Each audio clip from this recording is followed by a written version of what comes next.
Hey guys, welcome to another episode of Pitmaster X. I'm Roel and today we'll be roasting beef ribs.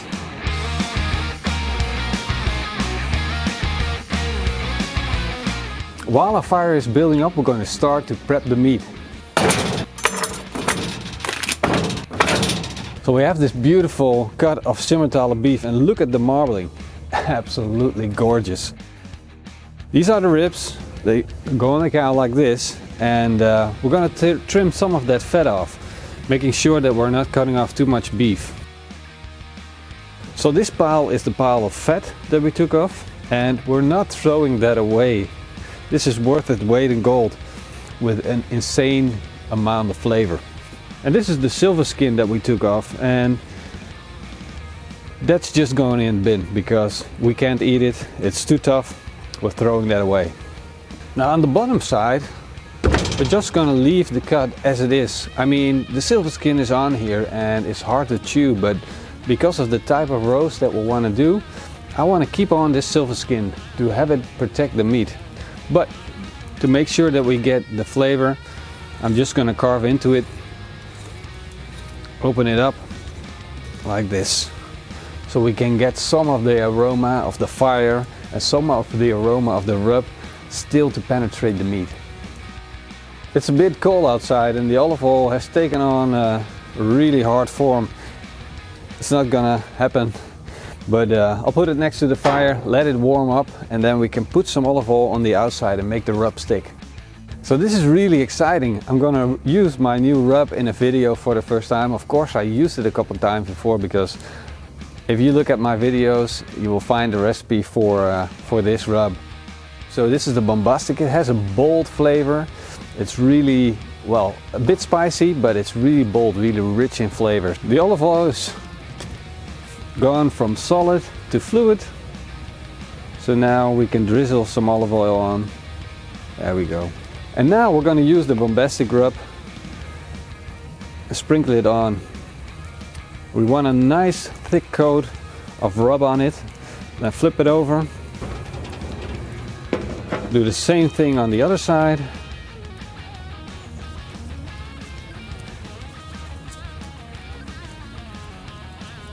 A little bit on the sides.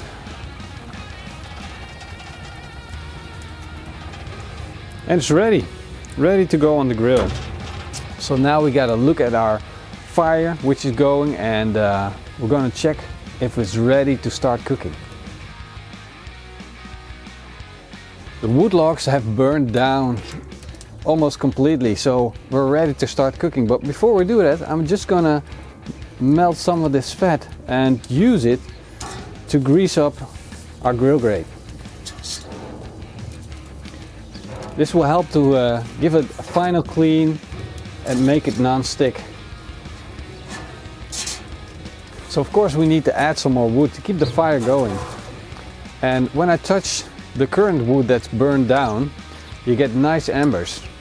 Because the nature of this cook is really heat from below and heat from the side, but no heat from the top, we're going to add a little bit of tin foil to protect the beef and, you know, catch the heat that's going up. So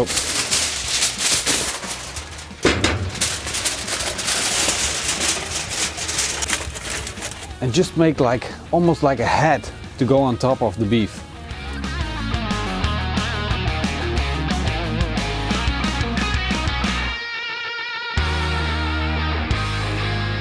So what you see now is that the smoke from the fat that's rendering down and from the embers that are underneath is coming up and it's captured by the tin foil and it's going up and around the beef ribs. So we're gonna get a nice amount of smoke into our meat. She's almost done. And we've been rotating her for a couple of times, flipping her over, just to make sure that the heat is equally divided over the whole cut of beef. And look at that color that we got. The fat is rendering off and we get a nice bit of caramelization on the outside of the meat.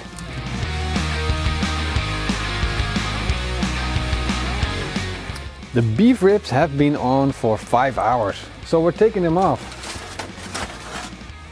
Oh yeah, we can see a slow sizzle with between the bones and the meat, and that's just the fat that is sizzling away, rendering off.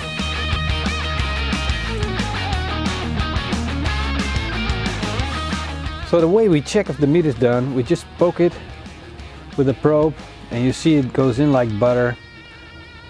No resistance at all, so we know it's done. Look how the bones come off. Clean, easy. This piece is mine. Oh.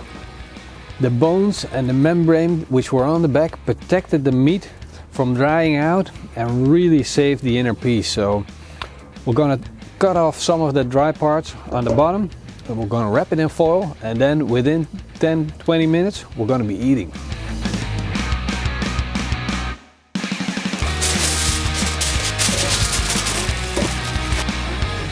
Look at how juicy this is. Absolutely gorgeous. Beautiful colors from the meat. I'm not even pinching hard, it's just a soft pinch. Look at that. Juices are flowing. Time to slice into it and see how it turned out. Super tender. Look at that. Look at how juicy that is. That's a beautiful slice of beef right there. And that is the real advantage of having a wood fire grill. Fantastic. Crunchy on the outside, juicy on the inside, a lot of flavor from the bombastic barbecue rub. What more could you wish for, right? I hope you guys give this a try. I hope you guys give it a try to cook with wood fire. I hope you guys give my rub a try. See you guys next time. Until then, it's makkelijk.